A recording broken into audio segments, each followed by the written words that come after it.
اللهم صل على محمد وعلى آل محمد كما صليت على إبراهيم وعلى آل إبراهيم إنك حميد مجيد. السلام عليكم ورحمة الله وبركاته. الحمد لله رب العالمين، والصلاة والسلام على سيد الأنبياء والمرسلين محمد وآله وأصحابه أجمعين، أما بعد، فأعوذ بالله من الشيطان الرجيم. بسم الله الرحمن الرحيم. والذين تبوأوا الدار والإيمان من قبلهم يحبون من هاجر إليهم ولا يجدون في صدورهم حاجة مما أوتوا ويؤثرون على أنفسهم ولو كان بهم خصاصة ومن يوق شح نفسه فأولئك هم المفلحون. صدق اللہ مولانا العظیم. بزرگان محترم، اللہ رب ذوالجلال نے میرے اور آپ کے نبی تاجدار مدینہ احمد مصطفیٰ محمد مجتبیٰ صلی اللہ علیہ وسلم کو امن کا پیغمبر بنایا، اور آپ علیہ السلام نے اس دنیا میں امن کو قائم کرنے کے لیے جو کچھ کیا سب کچھ ہمارے سامنے موجود ہے. اگر ہم آپ علیہ السلام کی تعلیمات سے مشرف نہ ہوں اور اپنی زندگیوں میں اللہ کے رسول علیہ السلام کی باتوں کو نہ لائیں تو ہم سے زیادہ محرومی کوئی اور نہیں ہو سکتا. اللہ رب ذوالجلال ہمیں ایک موقع عطا فرمایا ہے کہ اللہ کے رسول علیہ السلام کی ان تعلیمات کو سنیں، سمجھیں، پڑھیں اور اپنے ذہنوں میں بٹھائیں اور اپنی زندگیوں میں لے کر آئیں، تو یہاں بھی ہم کامیاب ہوں گے اور آخرت میں بھی ہم کامیاب و کامران ہوں گے.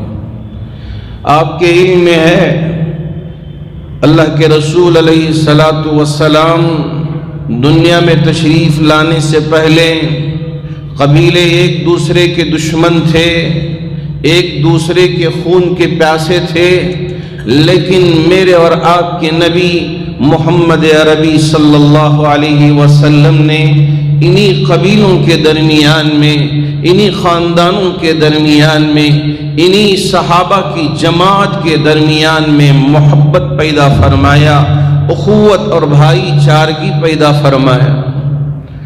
اگر ہم اس پر کام نہ کریں اور ایسے ہی ہم ایک دوسرے کے گریبان کو پکڑتے رہیں، ہم ایک دوسرے کو نیچے دکھانے کی کوشش کرتے رہیں، یاد رکھیں وہ دن دور نہیں کہ ہم لاکھوں کروڑوں پہ اس دنیا میں بستے رہیں گے لیکن ہمارے وجود کا کوئی نام و نشان نہیں ہوگا. اگر اللہ کے رسول علیہ السلام کی ان تعلیمات کو ہم نظر انداز کر دیں، پسے پش ڈال دیں، ہم سے زیادہ کوئی اور مجرم نہیں ہو سکتا. اللہ نے موقع دیا ہے سننے کا، اللہ نے موقع دیا ہے سمجھنے کا، اور اللہ نے موقع دیا ہے اس پر عمل کرنے کا. اگر ہم اس پر عمل کر لیتے ہیں، یقین مانیے اللہ رب ذوالجلال کی ذات سے امید ہے کہ کسی میں اتنی طاقت نہیں کہ ہمارے طرف نظر اٹھا کر دیکھ سکے. لیکن ہم اتنے کمزور اس لیے ہو گئے کہ ہم آپس میں بٹ گئے ہیں، ہم آپس میں ایک دوسرے کے خلاف حسد، بغض اور ہمارے دل ایک دوسرے کے لیے نفرت اور ایک دوسرے کو نیچے گرانے کا یہ جو وصف ہمارے اندر آ گیا ہے، اس کی وجہ سے اس وقت ہم پوری دنیا میں ذلیل و خوار ہو رہے ہیں. اللہ کرے کہ میری ان باتوں کو مجھے بھی سمجھنے اور اس پر عمل کرنے کی، اور آپ میں سے ہر ایک کو سمجھنے اور اس پر عمل کرنے کی توفیق عطا فرمائے۔ اللہ رب ذوالجلال نے قرآن مجید میں انصار صحابہ کے سلسلے میں ارشاد فرمایا، والذین تبوؤوا الدار والایمان من قبلہم، انصار وہ صحابہ ہیں جنہوں نے اپنے شہر مدینۃ المنورہ کو رہنے کے لیے منتخب کیا، اور اسی طرح ایمان کو اپنے دلوں میں بسایا۔ حضرات مہاجر صحابہ کے تشریف لانے سے پہلے، ابھی مہاجر صحابہ مدینۃ المنورہ تشریف نہیں لے گئے تھے، اس سے پہلے ان کے دلوں میں ایمان گھر کر گیا تھا۔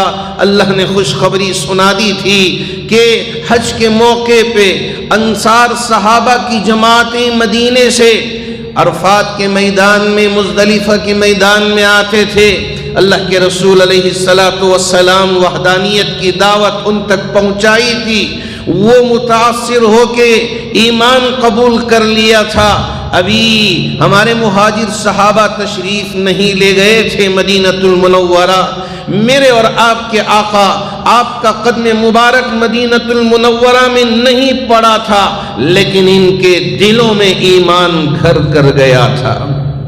جب ہمارا سفر مدینے میں ہوا، ہمارے شیخ نے بتایا کہ یہ وہ وادیاں ہیں جن وادیوں میں مدینے سے معصوم سی کلیاں، بیٹیاں، بچیاں یہاں پہنچ کر وہ ترانے گایا کرتے تھے نبی کی شان میں کہ آنے والے ہیں، ہم دیکھ رہے ہیں، ہماری نظریں ٹکی ہوئی ہیں کہ کہاں سے دھول اٹھے گی، کہاں سے یہ چمکتا ہوا چہرہ، جی ہاں چاند سے بھی زیادہ چمکتا ہوا چہرہ کہاں سے نمودار ہوگا۔ ہماری نظریں لگی ہوئی تھی ایک ہفتے تک۔ حضرات صحابہ بھی، آپ کی معصوم سی بچیاں بھی آ کے ان وادیوں میں کھڑی ہو کر انتظار کرتی تھی۔ اللہ رب ذوالجلال نے انصار صحابہ کے دل میں مہاجر صحابہ کی محبت پیدا فرمائی تھی۔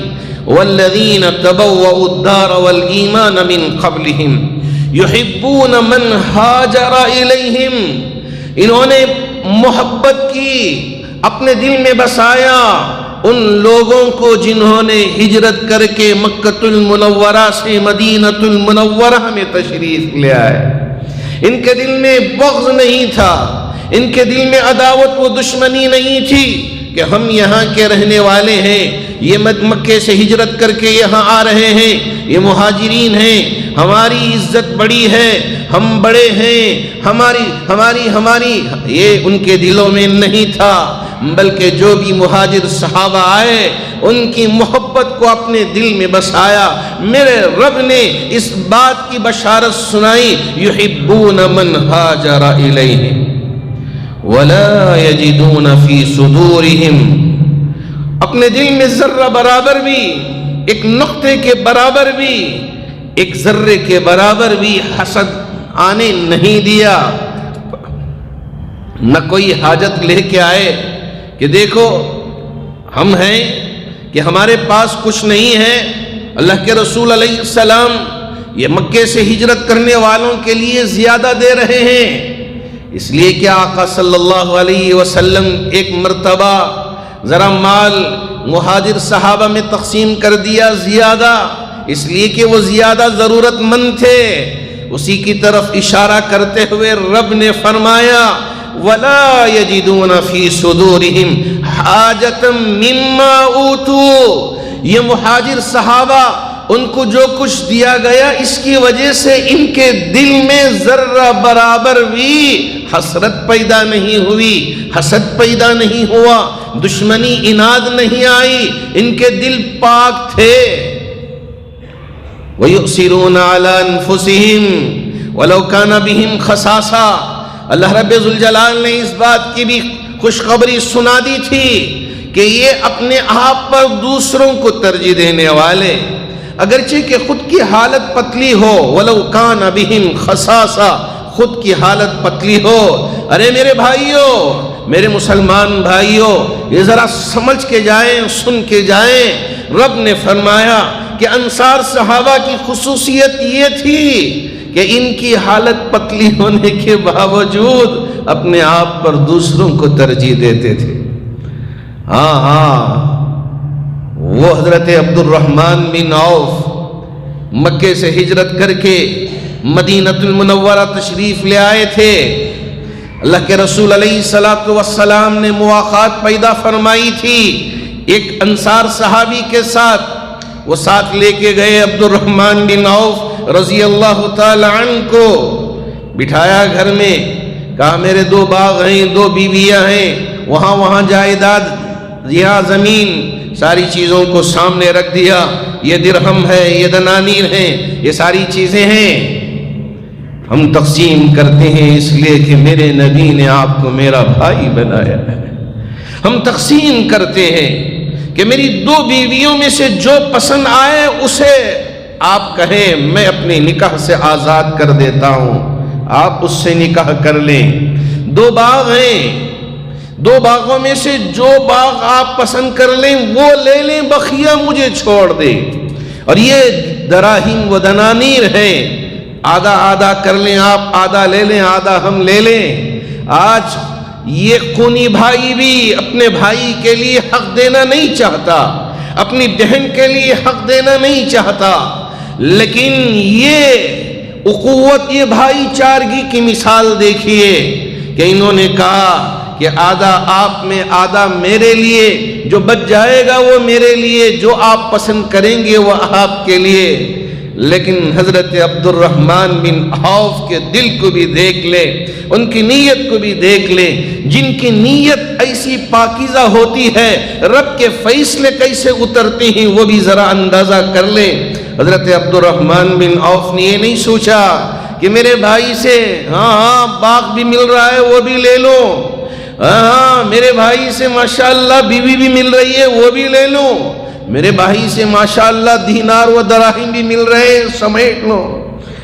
فرمایا میرے بھائی تمہاری بیویاں تمہارے لیے مبارک ہو، تمہارے نکاح سے آزاد کرنے کی ضرورت نہیں، تمہارے یہ باغ میں سے میرے لیے کوئی باغ دینے کی ضرورت نہیں ہے، یہ دراہم و دنانیر اس کی مجھے کوئی ضرورت نہیں ہے، مجھے آپ کی ایک مدد چاہیے۔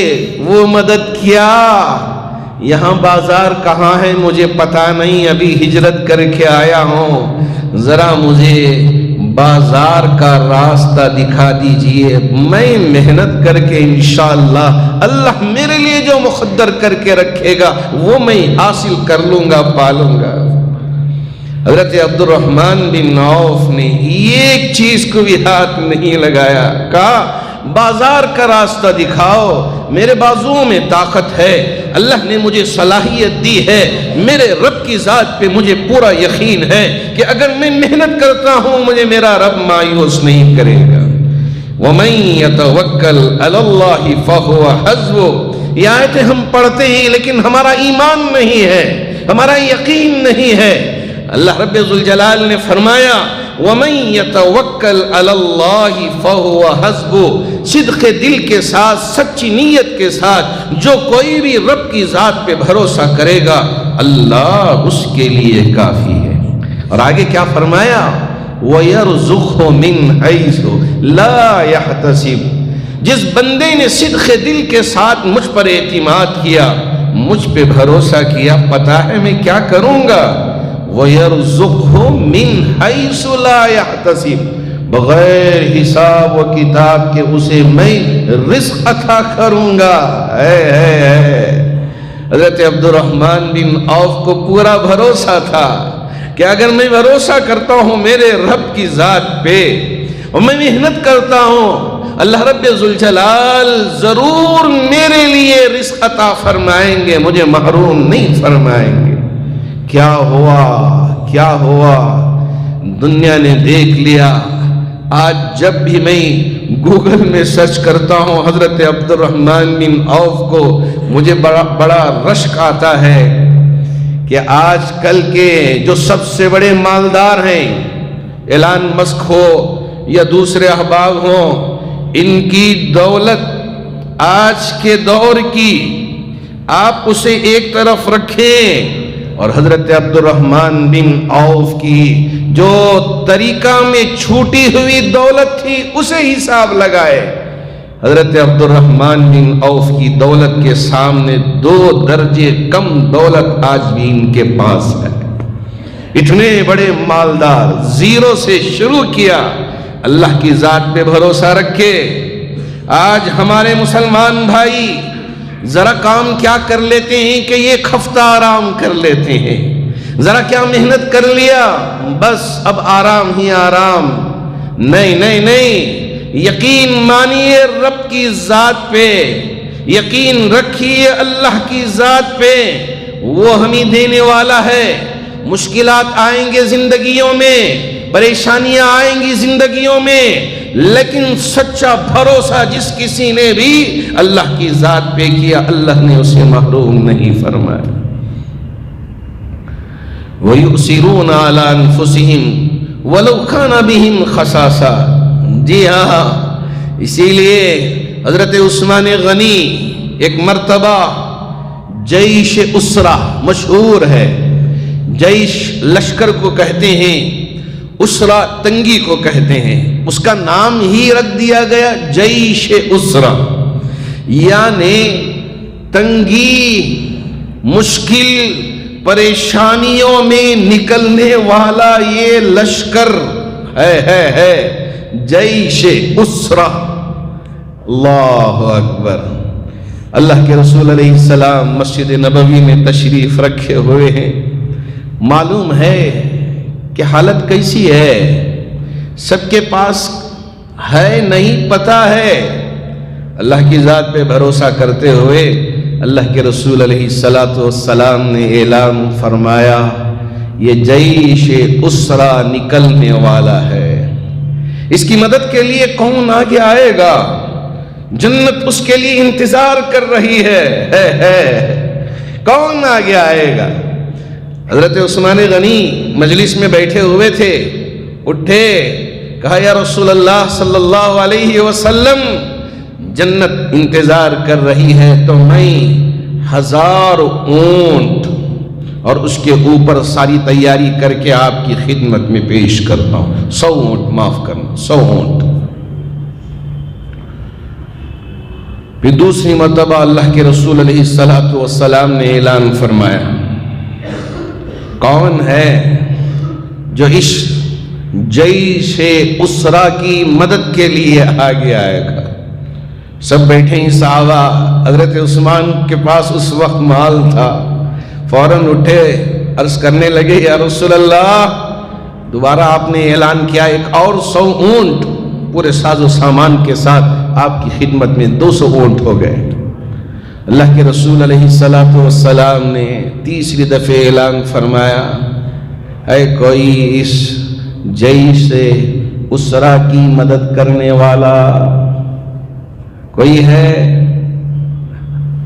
حضرت عثمان غنی پھر اٹھے، کہا یا رسول اللہ ایک اور 100 اونٹ آپ کی خدمت میں، آپ کے خدموں میں لا کے پیش کرنے کی میں سعادت پاتا ہوں، مجھے یہ سعادت ملے 300 اونٹ، اور اس کے بعد دینار بھی، دراہم بھی، جو کچھ تھے لا کے نبی کے خدموں میں ڈال دیے۔ کہا کہ اس وقت امت کے لیے ضرورت ہے، میں رکھ کے کیا کروں؟ یا رسول اللہ یہ آپ ہی کا ہے، اسے آپ استعمال کریں۔ امانت داری تھی، خیانت نہیں، دھوکہ دہی نہیں۔ آج کل کے زمانے میں امانت ختم، خیانت عام۔ اللہ رب ذوالجلال نے برکتوں کو اٹھا دیا، اس کی وجہ سے بہت ساری چیزیں، بہت ساری پریشانیاں عام ہوتی جا رہی ہیں۔ مجھے شرم آتی ہے کہتے ہوئے کہ بہت سارے ایسی مساجد کہ مسجد کے تقدس کو پامال کرتے ہوئے مسجدوں میں اب لڑائی جھگڑے شروع ہو چکی۔ کس کے لیے؟ کہ مسجد کی دولت کو، بیت المال کی امانتوں کو اپنا مال سمجھ کر اسے استعمال کرنے کے لیے، عہدوں کو پانے کے لیے، نعوذ باللہ من ذالک مسجدوں میں کھڑے ہو کے زور زور سے لڑائی جھگڑے، یہ سن کر میرے کان پک گئے ہیں کہ ایک مسجد کی بات ہوتی تو مجھے تعجب ہوتا، لیکن افسوس کی بات ہے کئی ایک مساجد سے اس طرح کی باتیں آ رہی ہیں کہ یہاں بھی کمیٹیوں میں جھگڑے، وہاں بھی کمیٹیوں میں جھگڑے، یہاں مسجد میں جمعے کی نماز بھی بہت مشکل سے ہوئی، صرف عربی خطبہ اور نماز پڑھ کے وہ بھی لڑائی جھگڑوں میں، شور شرابے میں، پھر جیسے ہی ہوئی 4-5 بجے تک لڑائی جھگڑے مسلسل چلتے رہے کہ ہمیں چاہیے ہمیں چاہیے۔ کیا ہو گیا ہے امت کے ان افراد کو؟ اللہ کے رسول علیہ السلام نے محبت پیدا فرمائی کہ حضرات صحابہ نے جو انصار تھے اپنے آپ پر دوسروں کو ترجیح دی۔ اللہ رب ذوالجلال نے اسی لیے ان صحابہ کے شان میں یہ فرمایا کہ رضی اللہ عنہم ورضوا عنہ۔ حضرت ابو بکر صدیق رضی اللہ تعالیٰ عنہ ٹاٹ کا لباس اور گنڈیوں کی جگہ میں کی کر کے کانٹے لگا کے نبی کی بارگاہ میں پہنچے تھے۔ حضرت عبداللہ ابن عمر اس مجلس میں موجود تھے، وہ دیکھ کے بیان کرتے ہیں روایت کہ حضرت جبرائیل امین تشریف لائے اس مجلس میں۔ اللہ کے رسول علیہ السلام سے عرض کیا، یا رسول اللہ رب ذوالجلال نے آپ کے اس یار غار اور اس دوست حضرت ابو بکر کی خدمت میں سلام پیش فرمایا ہے۔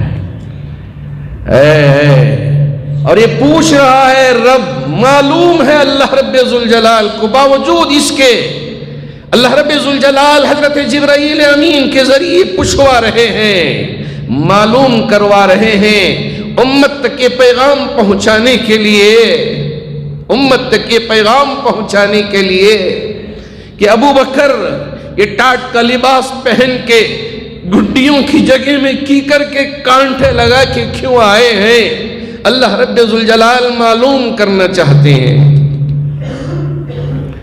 جب ایک غزوے کے موقع پہ اللہ کے رسول علیہ السلام نے اعلان کیا تھا، جس کسی کے پاس جو کچھ ہو لا کے حاضر کرے، حضرت عمر بھی گئے تھے، حضرت ابو بکر بھی اور صحابہ بھی۔ حضرت عمر سوچنے لگے تھے کہ ابو بکر کے پاس کچھ نہیں ہے، اب یہ میرے سے آگے بڑھ نہیں پائیں گے، ابو بکر سے زیادہ مال میں زیادہ دینے والا بن جاؤں گا، میرے حق میں نبی کی دعائیں ملیں گی۔ اس نیت سے گئے، پورا مال ایک جگہ جمع کیا، آدھا مال اٹھا کے نبی کی بارگاہ میں پیش کیا۔ اللہ کے رسول علیہ السلام نے سوال کیا تھا، عمر گھر والوں کے لیے کیا چھوڑ کے آئے ہو؟ حضرت عمر نے فرمایا، آدھا مال گھر والوں کے لیے چھوڑ کے آیا ہوں، آدھا مال آپ کی بارگاہ میں حاضر کیا ہے۔ اتنے میں ابو بکر بھی آئے تھے۔ اللہ کے رسول علیہ السلام نے وہی سوال دہرا لیا، ابو بکر گھر پر کیا چھوڑ کے آئے ہو، گھر والوں کے لیے کیا چھوڑ کے آئے ہو؟ حضرت ابو بکر نے فرمایا، جو کچھ تھا میرے نبی میں سمیٹ کے میرے بدن کے کپڑے بھی ڈال کے ٹاٹ پہن کے حاضر ہو، سب کچھ ڈال کے حاضر ہوا ہوں آپ کی بارگاہ میں۔ اس وقت حضرت عمر اپنے دل و دماغ میں بٹھا لیا کہ میں کبھی ابو بکر سے آگے بڑھ نہیں سکتا۔ اللہ رب ذوالجلال نے ابو بکر کے لیے سلام بھیجا، جی ہاں، اسی لیے اللہ نے رضی اللہ عنہم ورضوا عنہ حضرت جبرائیل امین کے ذریعے سوال کیا کہ آپ اللہ سے راضی ہیں؟ حضرت ابو بکر دل و دماغ سے کہنے لگے، ارے میں اللہ سے راضی ہوں، میں اللہ سے خوش ہوں، اللہ کی اس عنایت پہ خوش ہوں کہ پورا لٹا دیا، پھر بھی کہہ رہے ہیں کہ میں خوش ہوں۔ آج یہ ہماری حالت کیسی کہ ہم مسجدوں میں ایک دوسرے کے گریبان پکڑیں، کہیں دور نہیں یہیں پاس میں، قریب کی مساجد میں اس طرح کے حالات سن کے بہت زیادہ درد ہوتا ہے، بہت زیادہ دکھ ہوتا ہے۔ یہ اللہ کا گھر، اس کی خدمت کے لیے ہم آگے بڑھیں، جن کو اللہ نے موقع دیا ہے وہ کرتے رہیں۔ ارے ہمارے لیے نام کی کوئی ضرورت نہیں ہے، ہمارے لیے عہدے کی کوئی ضرورت نہیں ہے، اللہ نے موقع دیا ہے، ہم کرتے رہیں گے۔ بس اللہ ہمارے اس عمل کو قبول کر لے، یہی ہمارے پاس ضروری ہے۔ کوئی عہدہ ملے نہ ملے، کوئی ہماری واہ واہ کرے نہ کرے، کوئی ہمیں عزت دے نہ دے، لیکن میری رب کی بارگاہ میں میں منظور نظر ہو جاؤں، اس کی بارگاہ سے میں دھتکارا نہ جاؤں، یہ دل میں ارادہ آ جائے، ہم کامیاب و کامران ہو جائیں گے۔ اللہ کے رسول علیہ الصلوۃ والسلام نے حضرات صحابہ میں جو آپس میں ایک دوسرے کے خون کے پیاسے تھے، ان میں ایسی بھائی چارگی، ایسی محبت، ایسی اخوت، ایسی مودت پیدا فرمایا تو جو رہتی دنیا کے لیے ایک مثال قائم ہو گئی۔ آج اسی محبت کی، اسی بھائی چارگی کی، اسی اخوت کی ضرورت ہے۔ حسد کی وجہ سے ایک بھائی دوسرے بھائی کا دشمن بنتا جا رہا ہے، ایک بھائی اپنی بہن کے حق کو اور ایک بہن اپنے بھائی کی عزت کو پامال کرنے کے لیے کورٹوں میں پہنچے ہوئے ہیں۔ مجھے بڑی شرم آتی ہے جب ہمارے یہ انسپیکٹرز آ کے اور ہمارے یہ S P D C Ps آ کے عرض کرتے ہیں کہ آپ کی قوم کے بہت سارے افراد اسٹیشن میں پہنچ کے اپنے مقدمات لے کے آتے ہیں، کیوں آپ مساجد میں اس طرح کا انتظام نہیں کرتے؟ اگر کوئی کمی بیشی ہو جائے آپ ہی اس مسئلے کا حل کر لیں۔ عورتیں برقع پہن کے پولیس اسٹیشنوں کی چکر لگاتے ہیں، وہاں آ کے اپنی فریاد سناتے ہیں۔ یہ بہت زیادہ آپ کی قوم کے لوگ یہاں آتے ہیں، یہاں اپنی فریاد سناتے ہیں۔ کیوں کر آپ اپنی مساجد میں اس طرح کا انتظام نہیں کرتے کہ جس کے ذریعے آپ کے مسائل خود آپ حل کر لیں، یہاں ہم کچھ اور کام کر لیں؟ مجھے بڑی شرم آتی ہے، میری نظریں نیچی جھک جاتی ہیں جب اس طرح کی باتیں یہ مجھ سے کرتے ہیں۔ کیا کہیں، کیا کریں؟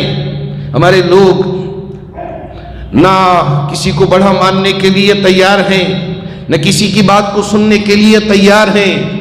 کب تک ہم اس طرح بٹے رہیں گے؟ کب تک ہم ایک دوسرے کے گریبان کو پکڑ کر نیچے گرانے کی کوشش کرتے رہیں گے؟ یاد رکھیں کہ اگر ہم نے اسے نیچے گرایا، ایک اور تیار ہو جائے گا ہمیں نیچے گرانے کے لیے۔ اگر ہماری طاقت بنے گی، ہماری محبت، ہماری قوت بنے گی، جیسے میرے رب نے حضرات صحابہ کو چمکایا، نبی کی امت کو بھی اسی طرح چمکا دے گا۔ آج وقت کی اہم ترین ضرورت ہے کہ ہم اپنے آپ کو بنائیں، اپنے آپ کو سنواریں۔ جی ہاں، حضرت سعد کالے کروٹے تھے، اسلام قبول کیا تھا، کئی ایک کے گھروں میں رشتہ بھیجا تھا کہ میں آپ کی بیٹی سے نکاح کرنا چاہتا ہوں۔ ان کے چہرے کو دیکھ کر باپ نے اپنی بیٹی کا رشتہ دینے سے انکار کر دیا۔ کئی ایک کے گھروں میں حضرت سعد کا رشتہ نہیں ہوا۔ مایوس ہو کے چہرہ لٹکا کے نبی کی بارگاہ میں آئے، عرض کرنے لگے، یا رسول اللہ، میری نکاح کی عمر ہو گئی ہے، میرے جذبات ہیں، میرے خواہشات ہیں، میں اسے اپنے آپ کو کنٹرول کرنے کے لیے نکاح کرنے کی کوشش کر رہا ہوں۔ کوئی باپ اپنی بیٹی کو میرے ساتھ نکاح میں دینے کے لیے تیار نہیں ہے۔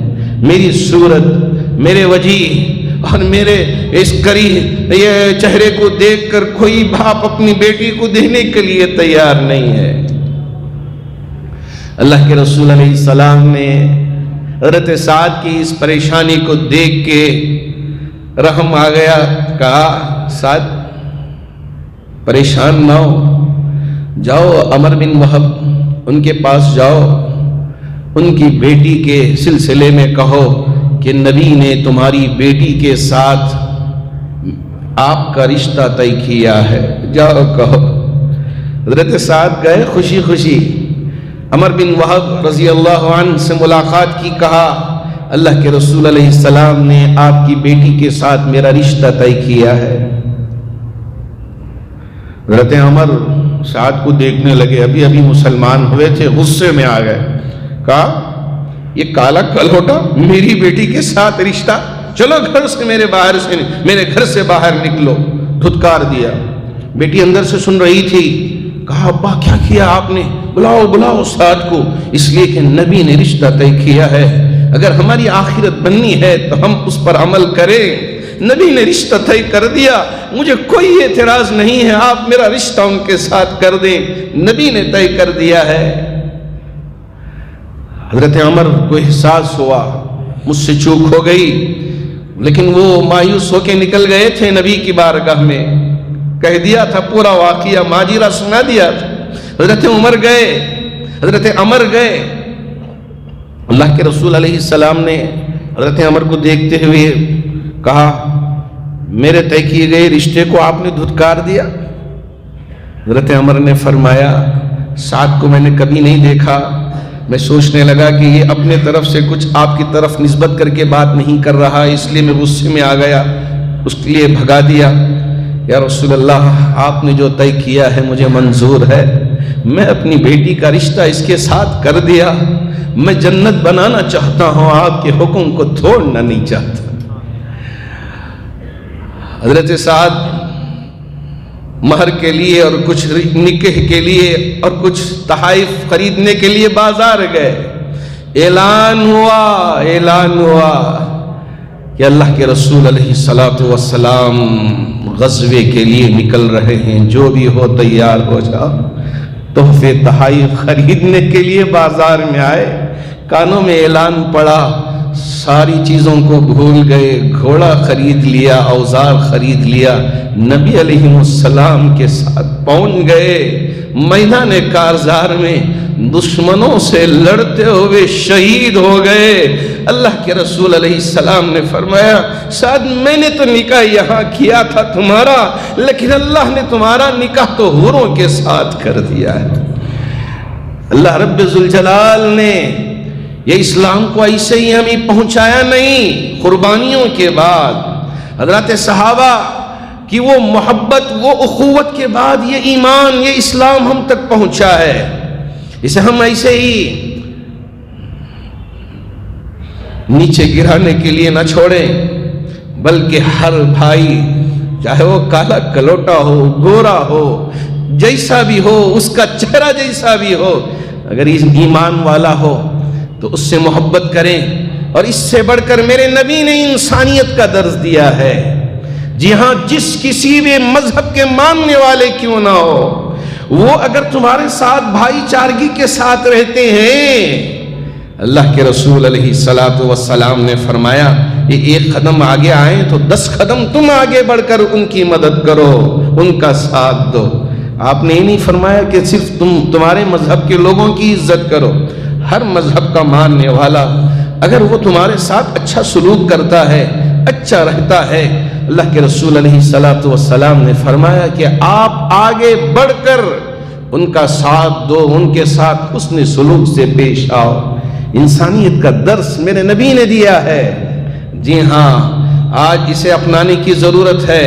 اللہ کرے کہ اللہ رب ذوالجلال یہ جو انسانیت پہ آنچ آئی ہے، انسانیت داغدار ہوتی جا رہی ہے اور انسانیت ختم ہوتی جا رہی ہے، اللہ انسانیت کے اس تسبیح کے رشتے کو اتنا مضبوط کر دے جیسے جب تک دانے تسبیح میں جڑے رہیں گے وہ مضبوط رہے گی، جیسے ہی وہ تار کٹ جائے گی تسبیح کے دانے بکھر جائیں گے، ان کی وہ طاقت ختم ہو جائے گی۔ اسی طرح ہم بھی اگر ٹوٹ جائیں گے ہماری طاقت بکھر جائے گی، ہم نے کوئی پوچھنے والا نہیں جب تک تسبیح کے اس دھاگے میں وہ دانے جڑے رہیں گے، اس کی عزت ہے۔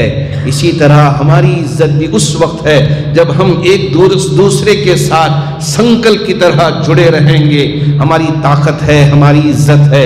اللہ کرے کہ اللہ رب ذوالجلال صحابہ میں جیسے بھائی چارگی تھی، جیسے وہ یؤثرون علی انفسہم ولو کان بہم خصاصہ کے سچے مصداق تھے، اسی طرح ہمیں بھی بننے کی توفیق عطا فرمائے۔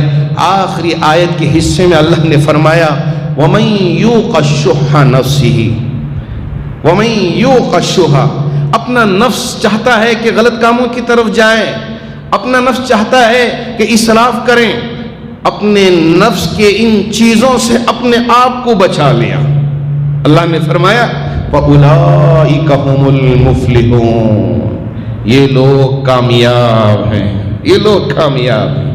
اپنا نفس چاہتا ہے کہ ہم اسراف کریں، اپنا نفس چاہتا ہے کہ غلط کام کریں، غلط چیزوں کو دیکھیں، غلط چیزوں کو کریں، غلط چیزوں کے مرتکب ہوں، لیکن اپنے نفس کی ان خواہشات سے اپنے آپ کو بچا لیا۔